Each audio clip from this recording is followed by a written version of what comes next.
চৈত্র সংক্রান্তির মধ্য দিয়ে পুরাতন বছরকে বিদায় দিয়ে নতুন বছরকে বরণের প্রস্তুতি নেন হিন্দু ধর্মাবলম্বীরা। বাঙালি হিন্দু ধর্মাবলম্বীরা যুগ যুগ ধরে চৈত্র সংক্রান্তিতে চড়ক পূজার আয়োজন করে আসছে, যা ঘিরে নেত্রকোনায়ও হয়েছিল নানা আয়োজন। আমাদের এই পূজাটা আমাদের পারিবারিক একটা ঐতিহ্য, বংশ পরম্পরা। এই পূজাটা আমরা করে আসছি, আমাদের বাপ থেকে দাদা, দাদার দাদা সবাই এই পূজাটা করে আসছে। এটা হলো আমাদের একটা ধর্মীয় মোটামুটি বড় অনুষ্ঠান এবং এটা শুরু হয় আগামী 7 দিন আগে থেকে। 7 দিন আগে একটা শ্মশান ঘাটে একটা পূজা হয়, তারপরে অষ্টমী শান্তি এটা শুরু হয়েছে এবং গতকালকে এটা একটা ধাপ গেছে। গতকালকে মনে হয় যে আমাদের এখানে অনেক বড় একটা অনুষ্ঠান, রাত্রে এটা যজ্ঞ বলা হয়। যজ্ঞ শহরের মালনী রোডে গত ৩০০ বছর ধরে এই পূজার আয়োজন করে আসছে স্থানীয় ঋষি মনীষীরা। এবছরও পূজাকে ঘিরে ১৫ দিন আগে থেকেই প্রস্তুতি নেন তারা।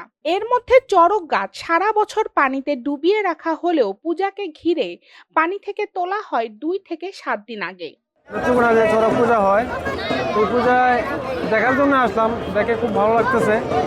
আর নেত্রকোনা যে পূজাটা মোটামুটি অনেক দিন যাবত হইতেছে শুনি, কিন্তু আজকে নতুন আসলাম, তো নতুন আসাতে খুব ভালো লাগতেছে।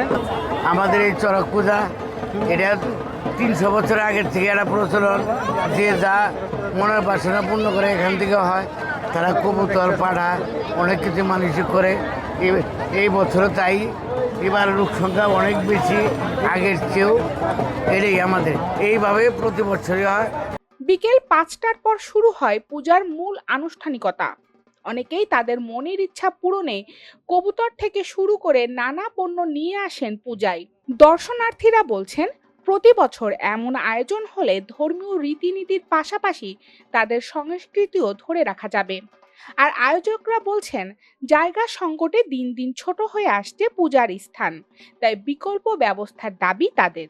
আমি আসছি দেখতে, এই চড়ক পূজা দেখতে অনেক দিন ধরে শুনতেছি এখানে চড়ক পূজা হয়, অনেক ভালো হয়, অনেক লোকজন হয়, যে যে মানত করে মানত হয়।